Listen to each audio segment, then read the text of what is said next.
Conhecendo a Bíblia, fiel companheira do cristão.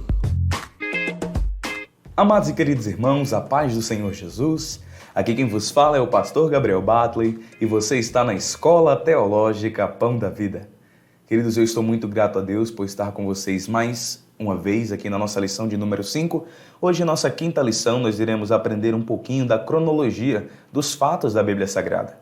Mas antes, queridos, da gente iniciar a aula, eu quero perguntar se você já fez a sua oração. Lembra da nossa frase?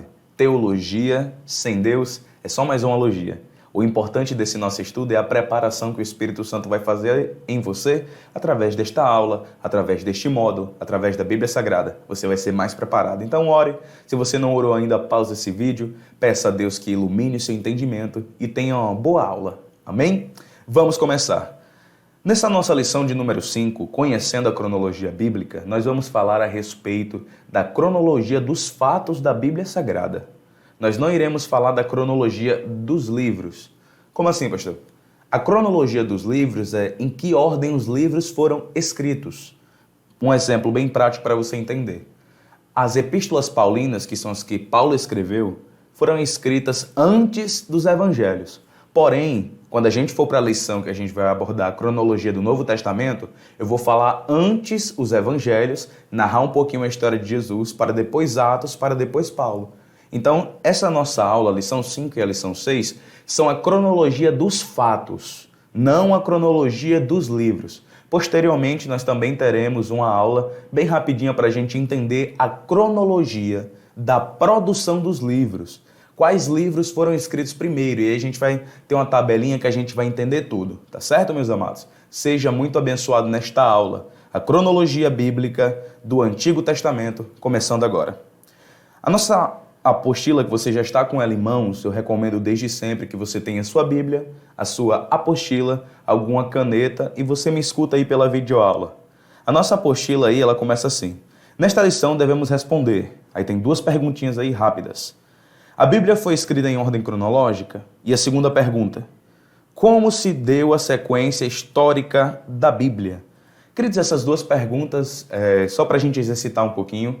Em algumas lições passadas eu já falei para você que a Bíblia não foi escrita em ordem cronológica, mas sim em ordem temática. Os livros estão juntos por tema.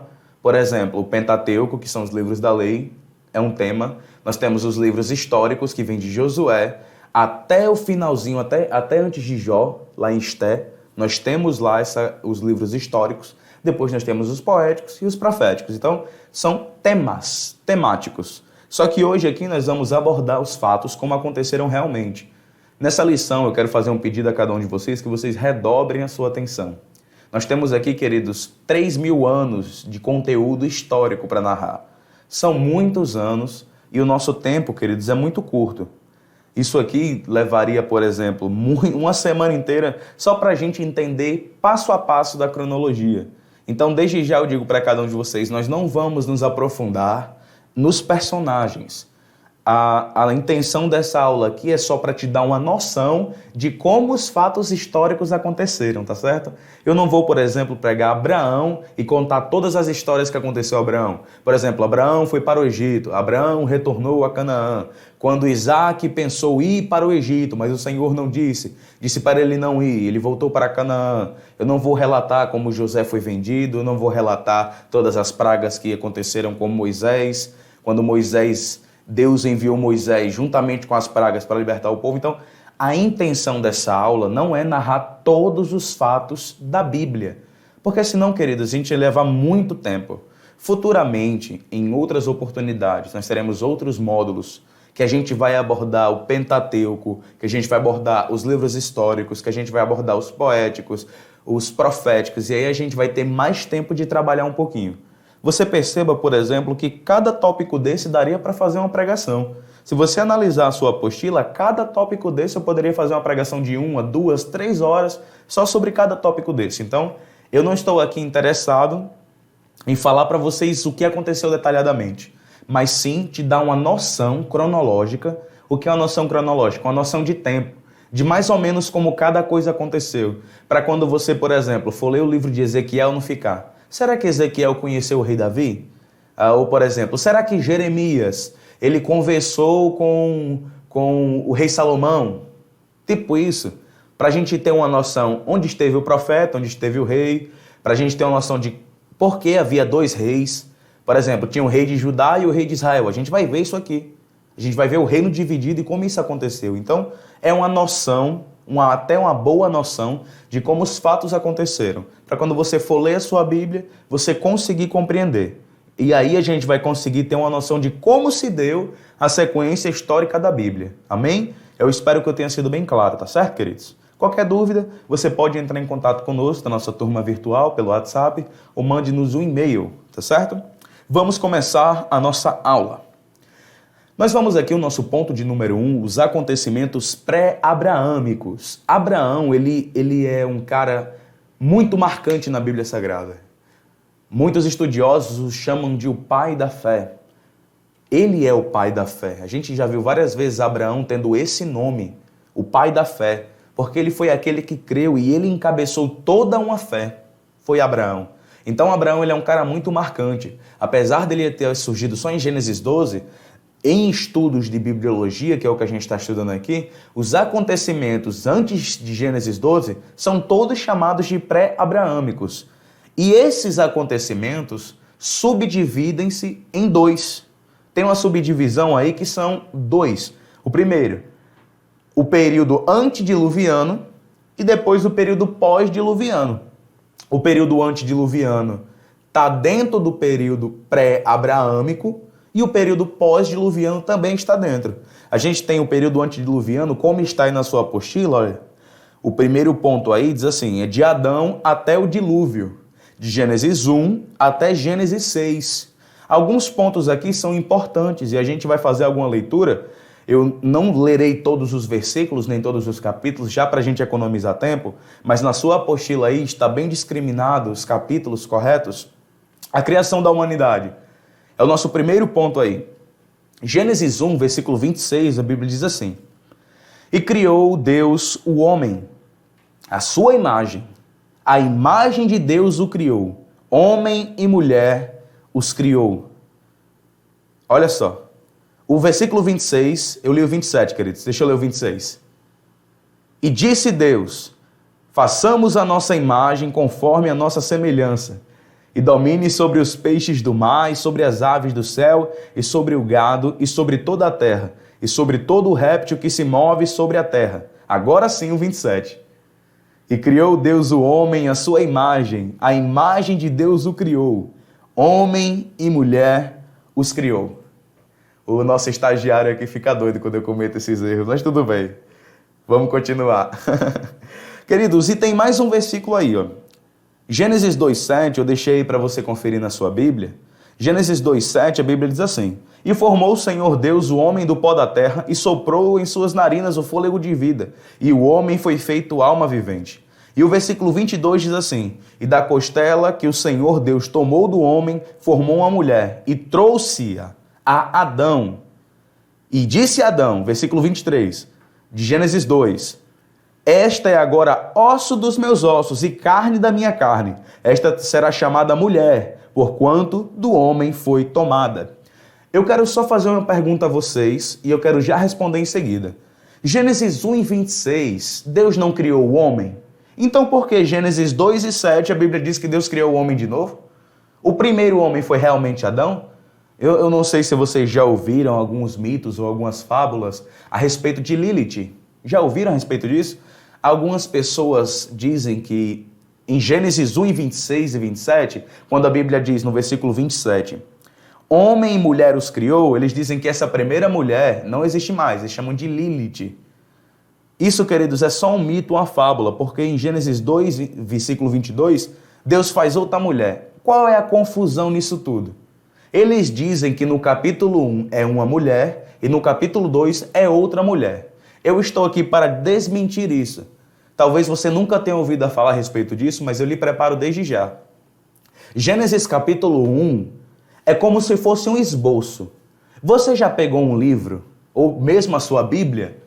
Quando você abre lá nas primeiras folhas, não tem o índice? Lá tem Gênesis, Êxodo, tem todo o Pentateuco, depois tem todos os livros em sequência. Aí depois começa Gênesis 1, 2, 3, 4. Gênesis 1 é como se fosse o índice da criação. No versículo de número 26 e 27, mostra que Deus criou. E no capítulo 2, no versículo 7 e no versículo 22, mostra como Deus fez, entendeu? É como se Gênesis 1 fosse o sumário da criação. E Gênesis, o capítulo 2, fosse detalhar como aconteceram os fatos, tá certo? Algumas pessoas se confundem nisso e dizem, Deus não tinha criado no capítulo 1? Como é que ele criou de novo no capítulo 2? Não, não é assim. Gênesis 1, só ele dá o sumário da criação. E no Gênesis 2 vai explicar como Deus fez. Logo ele detalha bem mais. Pode ver que Gênesis 2 é bem mais detalhado. Gênesis 1, 26 não fala que Deus tirou o homem do pó da terra, não fala que Deus soprou em suas narinas, não fala que Deus deu a missão a ele de arar a terra, de trabalhar a terra. Não fala. Então, é como se como se o escritor, que era Moisés, tivesse a intenção de detalhar. Deus o inspirou para se fazer assim. Em Gênesis 1 é o resumo, Gênesis 2 é como se fosse detalhado a criação, tá certo? A criação da humanidade é um ponto importante no período antediluviano. E depois da criação da humanidade, a gente tem a queda do homem, em Gênesis 3. E aqui, queridos, a gente tem alguns pontos importantes a respeito da queda do homem. O primeiro ponto importante que tem aí é dar ouvidos à serpente e às suas mentiras, que em Gênesis 3:1 a gente vê que isso aconteceu. A Bíblia diz que a serpente era mais astuta do que todos os outros animais do campo que o Senhor tinha feito. E a serpente chega para a mulher e diz que o Senhor, Deus, tinha falado, não comereis toda a árvore do jardim. Aqui, queridos, eu quero só tirar um breve ensinamento, aproveitar esse nosso momento de aprendizado teológico e tirar uma breve aplicação prática para a nossa vida. O diabo sempre vai aparecer a você com mentiras, falando que Deus disse uma coisa sem Deus ter dito, aumentando o que Deus tinha falado. Deus só tinha dito, não comereis a árvore do conhecimento do bem e do mal. Porém, a serpente aparece já para Eva dizendo o seguinte, Deus disse que você não pode comer nenhuma. Muitos crentes até hoje caem nessa conversa. Muitas pessoas que não são crentes ainda caem nisso. Eles dizem, Deus não quer que eu faça nada. Deus não quer que eu vá para a praia. Deus não quer que eu visite um shopping. Deus não quer que eu me divirta com os meus amigos.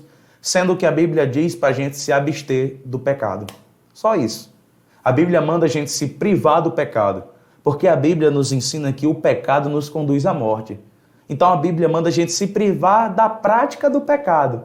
Só que aí o diabo enche a cabeça dessas pessoas dizendo, Deus não quer que você se divirta, Deus não quer que você seja feliz, Deus não quer que você ria, Deus não quer que você brinque com seus amigos, Deus quer você triste, todo injuriado, não sei o que, não sei o que, não sei o que lá.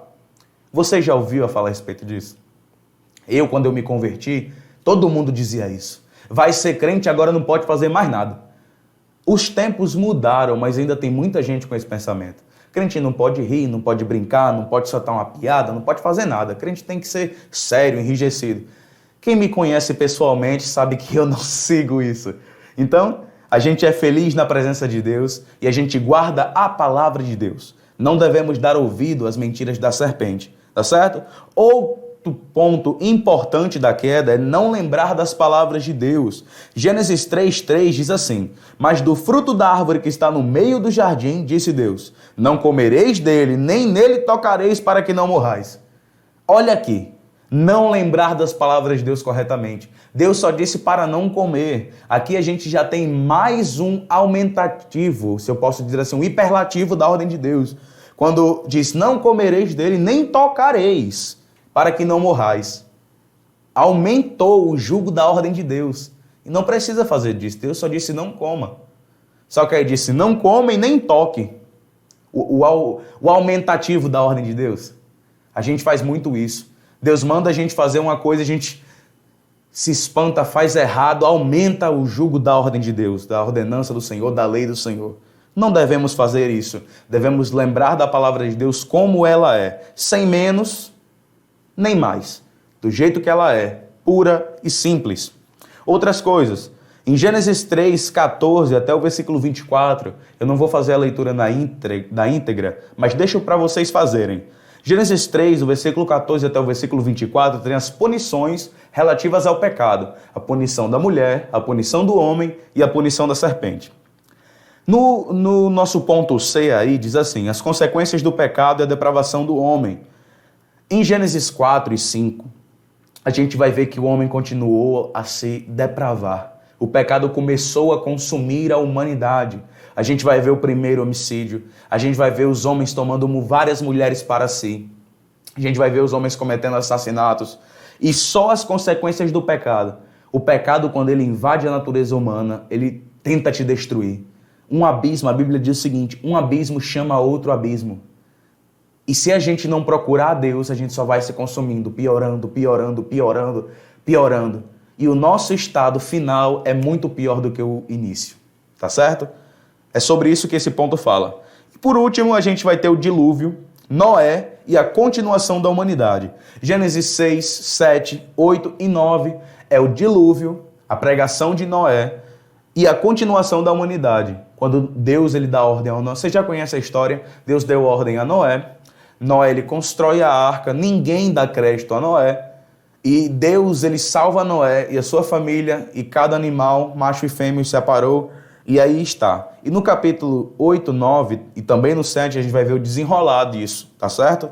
Depois, queridos, desses acontecimentos entre o dilúvio, nós vamos entrar agora no período pós-diluviano, que foram aproximadamente 400 anos. Quero só parar aqui para fazer uma breve explicação. Lembra que eu falei para vocês desde a primeira aula de que as datas são aproximadas? Então, todas as datas e períodos que eu falar aqui são aproximados. Por isso que tem aproximadamente.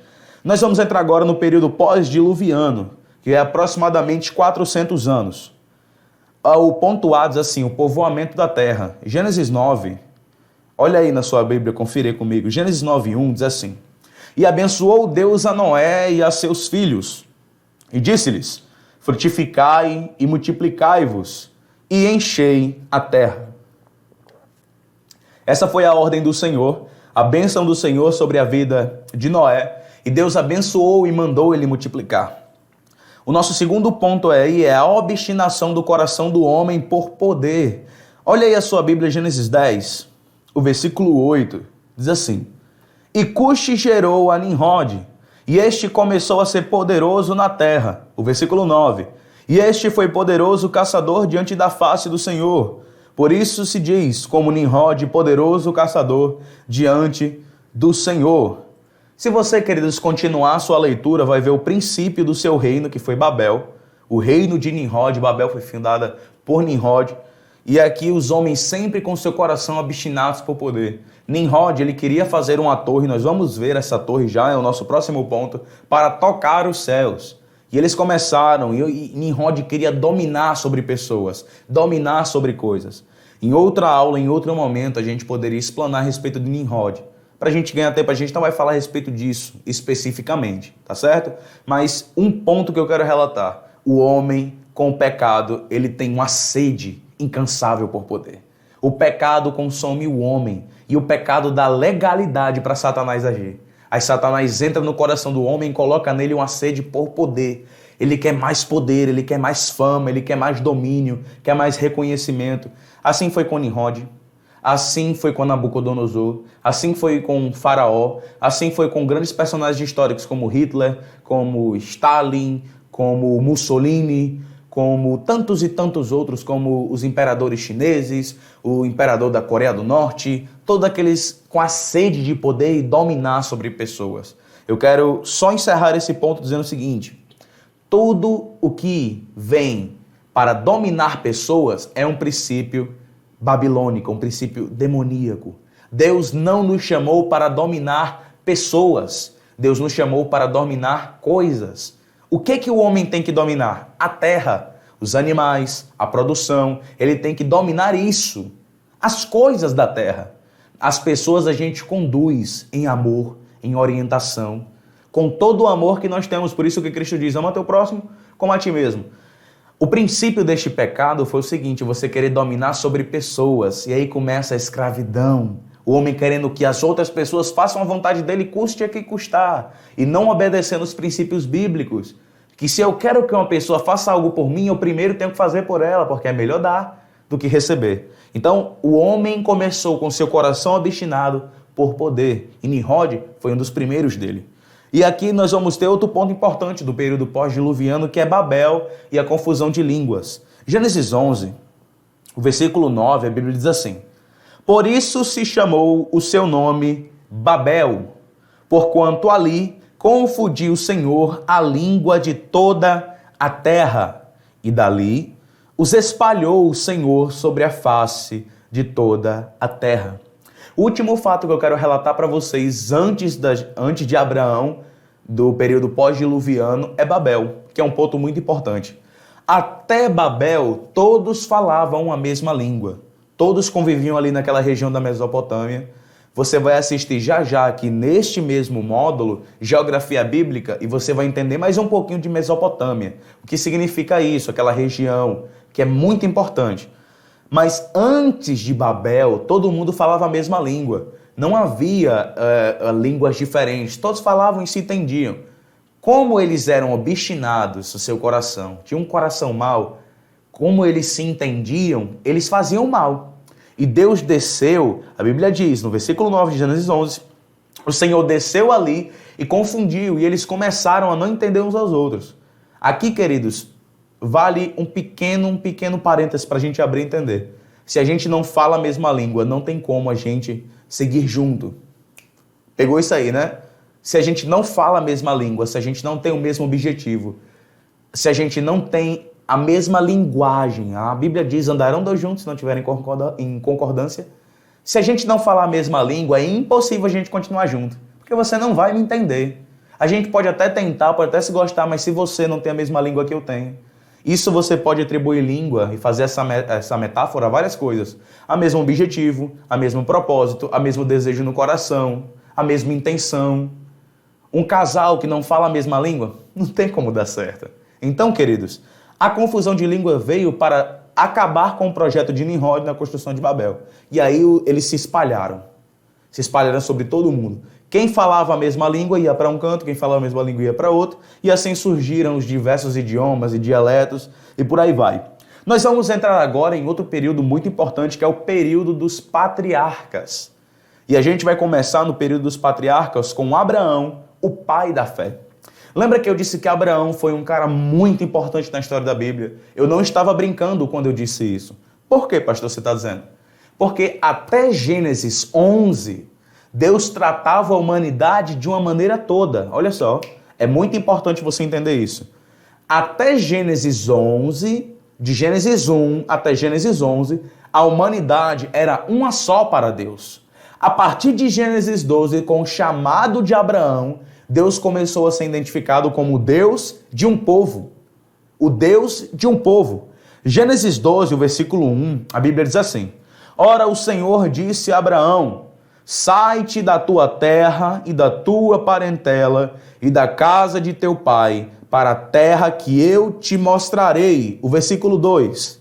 E far-te-ei uma grande nação, abençoar-te-ei, engrandecerei o teu nome, e tu serás uma bênção. A Bíblia vai continuar nos relatando as bênçãos e a promessa do Senhor. Quando Abraão atende a voz do Senhor, e mais na frente, quando Deus estabelece essa aliança, Deus começa a tratar Abraão e a sua descendência. Deus não prometeu aqui: eu far-te-ei de ti uma grande nação e tu serás uma bênção? Deus estava prometendo que ia fazer uma geração de Abraão. E quando eu falo Abraão, queridos, porque eu já me refiro a Abraão, pai da fé. Mas aqui é Abrão, tá certo? Não tem nenhum problema. Quando eu me referi a Abraão, estou me referindo a Abrão, porque Gênesis 12:1 é Abrão.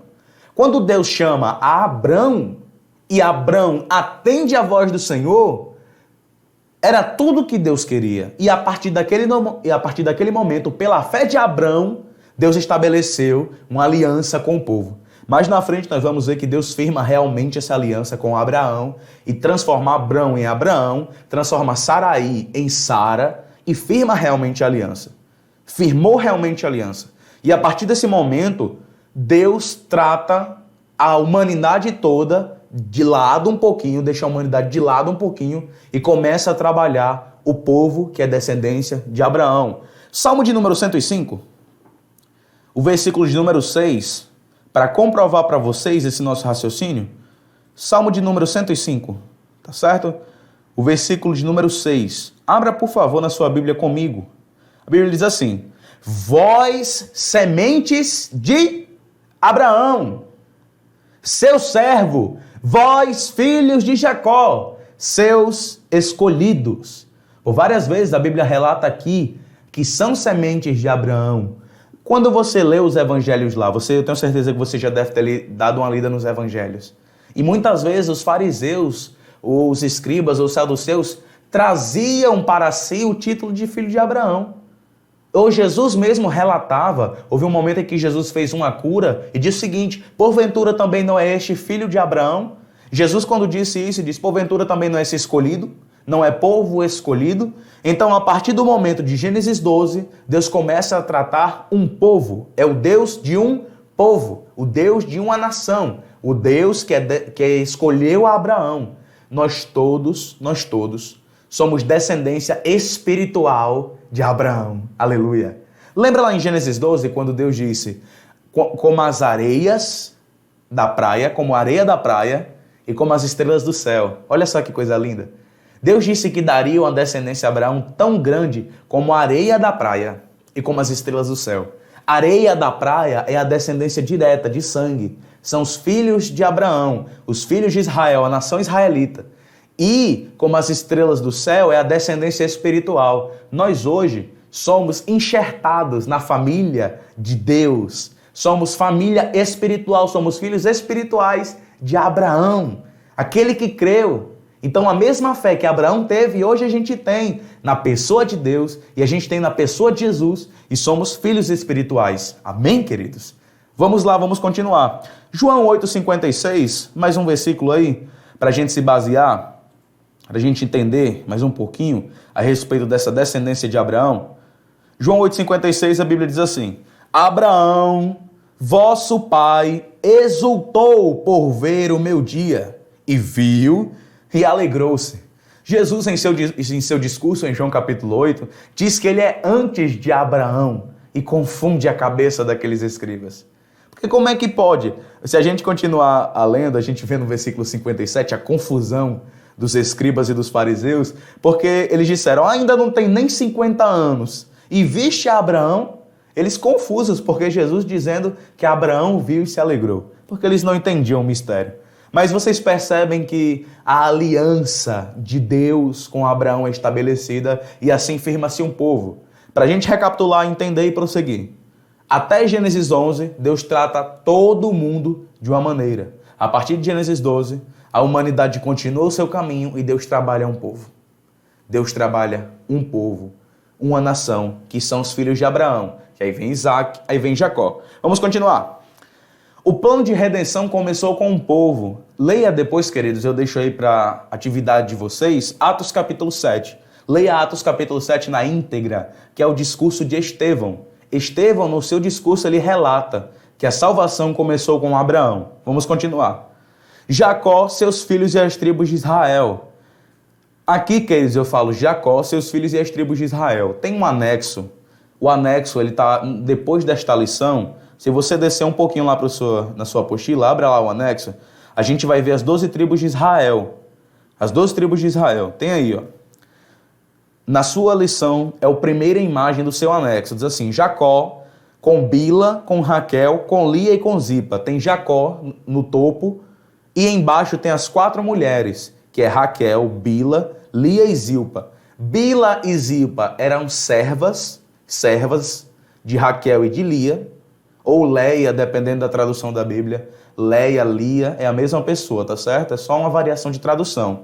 Raquel teve José e Benjamim, Bila teve Dan e Naftali, e Zilpa teve Gad e Azer. E Lia teve Ruben, Simeão, Levi, Judá, Issacar e Zebulon. Por que Levi está arriscado aí, pastor? Olha só, em Jacó, quando ele teve a descendência com Lia, Levi está arriscado, porque Levi é a tribo de Levi, que Deus disse que os levitas, a herança deles ia ser o Senhor. Deus não deu terra aos levitas na distribuição, Deus ele nos distribuiu a terra de Canaã, lá com Josué. Josué distribuiu e deu a cada um a sua porção. Deu a porção da tribo de Judá, deu a porção de Benjamim, deu a porção de Gade, que são os gaditas, deu a porção de Ruben, de Simeão, de Sacá, de Zebulon, de Dan, de Naftali, deu a porção de cada um. Porém, aos levitas, Deus disse, eles não precisam de terra. A herança deles sou eu. Levi está cortado da posse das terras. Por isso que ele não é enquadrado como uma das tribos, tá certo? Que tomaram posse da terra. Por isso que está arriscado aí. E José também, Jacó com Raquel, teve José e Benjamim. José está arriscado porque duas tribos se originaram de José, que foi Efraim e Manassés. Você lembra por várias vezes o conflito de irmãos, de os efraimitas. Os efraimitas sempre se levantavam contra o povo. Você já deve ter lido isso na Bíblia, tá certo, queridos? Vamos continuar. Essa daí são a divisão das tribos de Israel. Vamos cuidar que nós temos muita coisa para ver ainda. O período dos patriarcas, ele vai até José. Só para a gente reforçar isso aqui, abra sua Bíblia, por favor, em Atos capítulo 7. Só para a gente entender isso daqui, para a gente prosseguir. Atos capítulo 7, o versículo de número 9, diz assim: E os patriarcas, movidos de inveja, venderam José para o Egito, mas Deus era com ele. Atos 7, 9. Queridos, aqui a Bíblia diz que os patriarcas se referindo. Atos 7, 9, ó. Os patriarcas, movidos de inveja, venderam José para o Egito. Quem foi que vendeu José para o Egito? Seus irmãos. Então, até José e seus irmãos, a Bíblia considera como patriarca. Mas a partir do momento que a gente vai ver já quando o povo hebreu migrou para Canaã, ali já não era mais a era dos patriarcas. O povo hebreu, quando ele vai para... Quando Jacó, junto com todos os seus filhos, suas mulheres, suas posses, vão para o Egito, ali encerra a era dos patriarcas, tá certo? Por isso que aqui na sua apostila diz, o período dos patriarcas vai até José. José foi o último dos patriarcas, tá certo? E aqui o nosso outro ponto é Jó, o patriarca. O período dos patriarcas na Bíblia também tem Jó. Por que eu coloquei Jó fora de Abraão? Porque a gente não vê em nenhum momento Abraão conversando diretamente com Jó. Mas por que nós concluímos que Jó é um patriarca? Porque eu digo para vocês que Jó, o homem Jó, é um patriarca. Por dois motivos. O primeiro é a sua idade. Olha só Jó 42. Eu vou explicar para vocês e vocês vão concordar comigo. Jó 42, o versículo 16, diz assim: E depois disto, viveu Jó 140 anos. Olha só, muito tempo, né? E viu seus filhos e aos filhos de seus filhos, até a quarta geração. Então morreu Jó, velho e farto de dias. O versículo 16 e o versículo 17 me mostram que Jó viveu muito.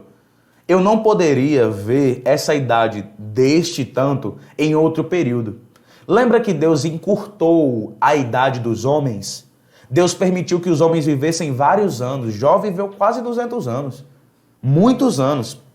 Depois que Deus restaurou, a Bíblia diz que ele ainda viveu 140 anos. Certo? Antes do cativeiro de Jó, Jó já tinha construído posses, já tinha filhos, Jó já tinha construído toda a sua herança. E já tinha filhos e filhas. A Bíblia diz que depois que aconteceu, ou seja, ele já tinha vivido uma boa quantidade de idade, aí veio o cativeiro de Jó, o seu processo, que o diabo tirou tudo que ele tinha, por permissão de Deus.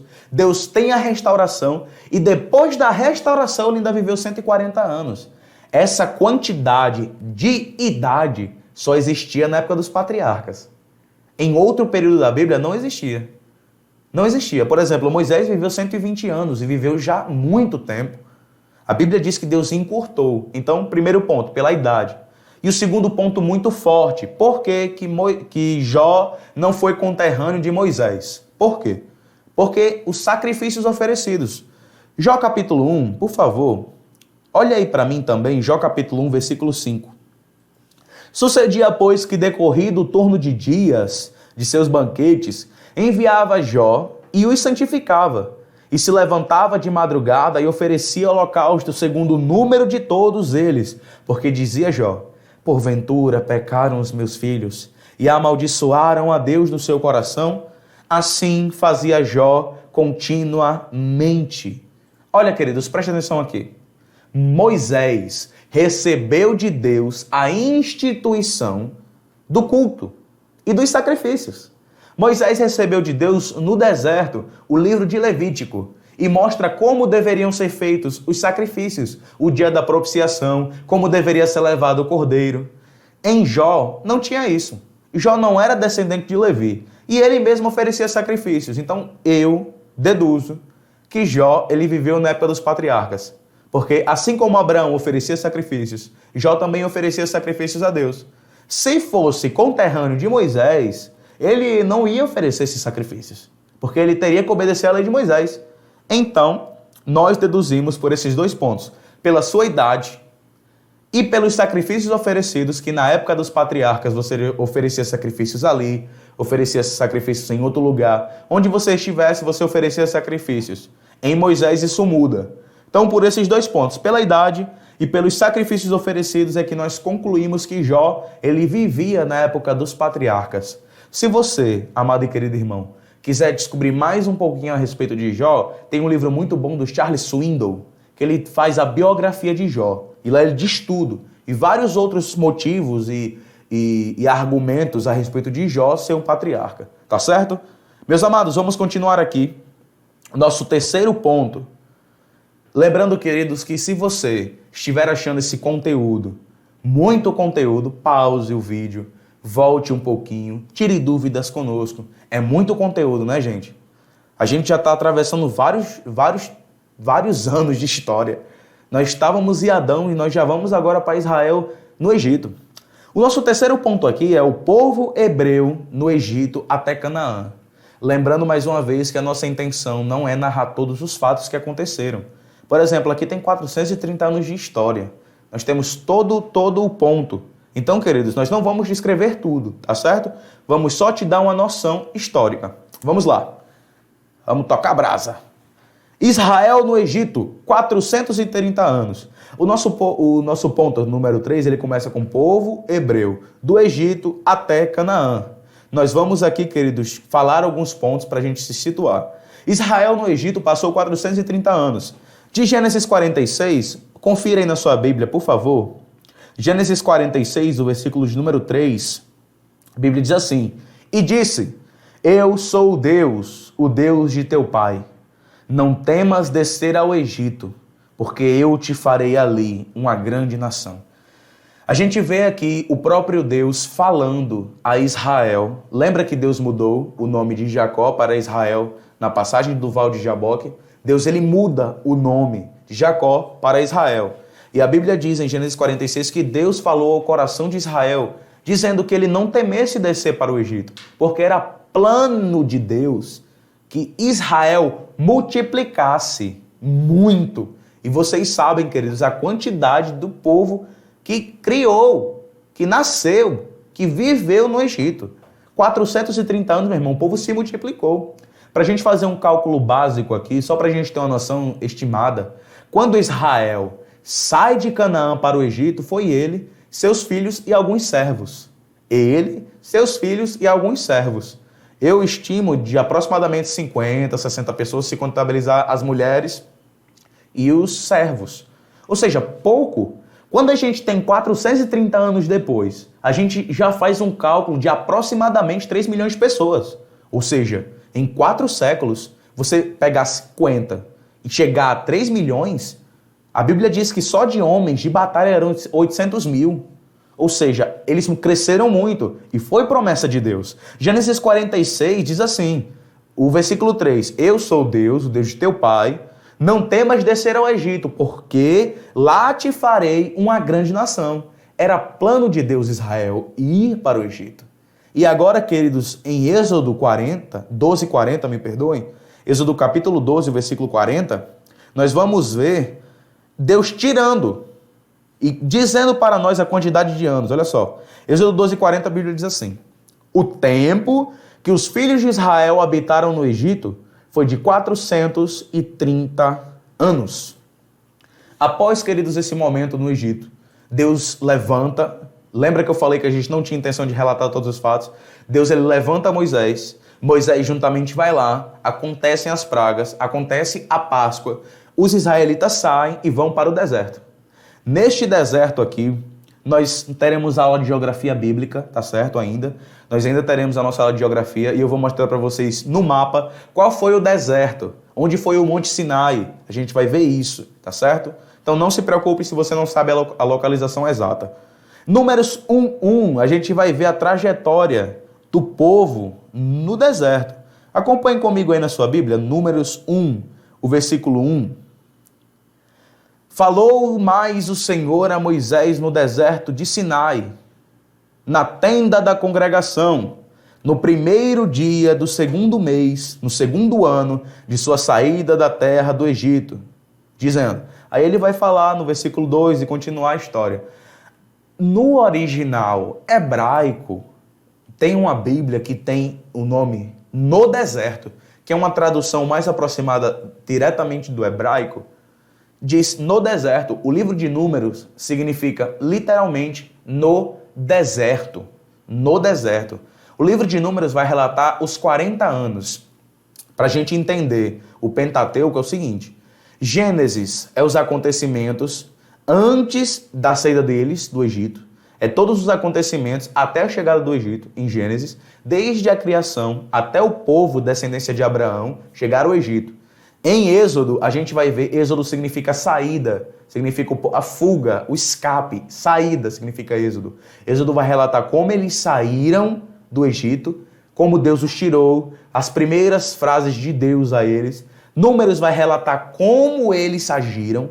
Levítico vai dizer o seguinte, como Deus instituiu a lei. Levítico é o livro da lei. A lei do Senhor em sacrifício, a lei do Senhor para o dia da expiação, a instituição dos levitas, os deveres no templo, a tenda da congregação, a arca da aliança, todos os deveres civis, de casamento, a carta de divórcio. Então tudo foi instituído no livro de Levítico, que é o livro da lei, dos deveres, dos cumprimentos, dos direitos, tudo lá. E o Deuteronômio são os últimos passos de Moisés, os últimos momentos de Moisés instruindo a uma nova geração. A lei foi fundada, que é o nosso próximo ponto aí no livro de Levítico. E aí diz, ó, o que eu já acabei de dizer, na sua apostila, todos os deveres e direitos cíveis, a formulação da doutrina religiosa, que é o culto, o tabernáculo, a arca da aliança, os sacerdotes, etc. E Deuteronômio 34, versículo 5, olha aí, vai relatar a morte de Moisés. Deuteronômio 34, versículo 5 diz assim, assim morreu ali Moisés, servo do Senhor, na terra de Moabe, conforme a palavra do Senhor. Deuteronômio 34 também vai narrar mais alguns acontecimentos. Vai dizer, por exemplo, que Moisés, no versículo 7 do Deuteronômio 34, que Moisés era de idade de 120 anos quando morreu. E uma coisa muito importante é que o livro de Deuteronômio, Gênesis é o começo, Êxodo é a fuga, Números é a jornada no deserto, Levítico a instituição da lei e Deuteronômio são as orientações de Moisés para uma nova geração. Você lembra que uma geração todinha ela morreu no deserto? Ela saiu do Egito, procriou, cresceu no deserto, e aqueles que murmuraram, e aqueles que contenderam com o Senhor, aqueles que praticaram idolatria, não entraram na terra prometida. Daquela primeira geração só entrou Josué e Caleb. Só entrou Josué e Caleb, daquela primeira geração. Então, Deuteronômio são as instruções de Moisés para uma nova geração que nasceu no deserto. Uma nova geração todinha foi preparada para tomar posse da terra prometida. Uma geração do deserto. E Deuteronômio são as palavras de Moisés instruindo essa meninada, essa criançada, esses jovens que iam tomar posse da terra prometida. Tá certo, queridos? E assim que se encerra o povo hebreu do Egito até Canaã. No próximo ponto, queridos, nós iremos encerrar essa aula agora. E na próxima aula, você já deixa marcado aí, nós iremos continuar a conquista de Canaã e os juízes. Tá certo? Se você não tiver entendido alguma coisa, assista esse vídeo novamente ou tire dúvidas conosco. Para essa aula não ficar muito extensa, nós vamos dividir essa lição em duas partes. E a primeira nós encerramos com a morte de Moisés. Na próxima aula, nós voltaremos com Josué e a conquista da terra prometida. Tá certo, queridos? Deus abençoe a cada um de vocês. Fiquem na paz do Senhor. Amém. Tchau, gente.